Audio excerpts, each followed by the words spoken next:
La propunerea și cu susținerea lui Robert Negoiță, prin hotărârea 357 din 14/8/2018 a Consiliului Local al Sectorului 3, s-a înființat Direcția Generală de Salubritate Sector 3 ca serviciu public de interes local în vederea prestării salubrității în sectorul 3 al capitalei, care are în componență nu mai mult de 6 direcții, inclusiv cea generală, 8 servicii, 16 birouri și 9 compartimente deservite de 1498 de salariați. De asemenea, cu aceiași actori, în rolul principal, prin hotărârea 240/2017, a fost înființată și societatea SD3 Salubrizare și Dezăpezire SRL, cu scopul de a presta toți servicii de salubrizare în sectorul 3.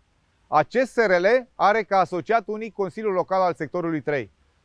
Societatea este administrată de un Consiliu de Administrație al asociațiilor format din 7 membri și are în componență un director general, un departament, 11 servicii, 6 birouri și un consilier al președintelui.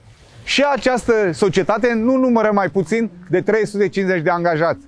Așadar, cele două entități în care sunt aproximativ 1900 de angajați au cheltuit în mandatul lui Robert Negoiță, comparativ cu sectorul 6, mai mult cu 73,44 de milioane de euro. Ce s-ar fi putut face cu 74 de milioane de euro?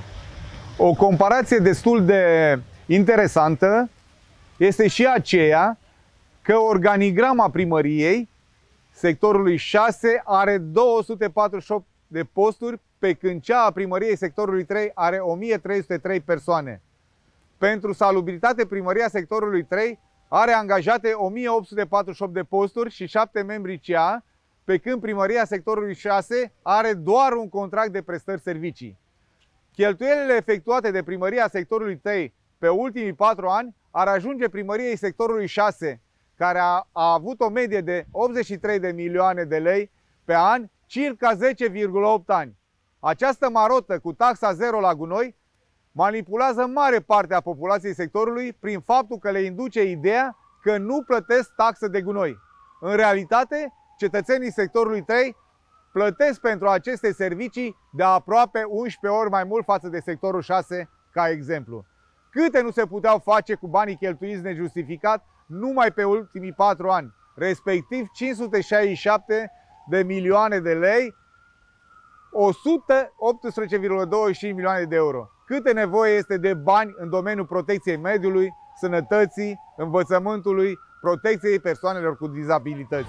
În sector sunt necesare creșe, grădinițe pentru copii, centre de îngrijire pentru părinții și bunicii noștri, centre de monitorizare și ajutor social, mai ales pentru cei care nu au pe nimeni în familie.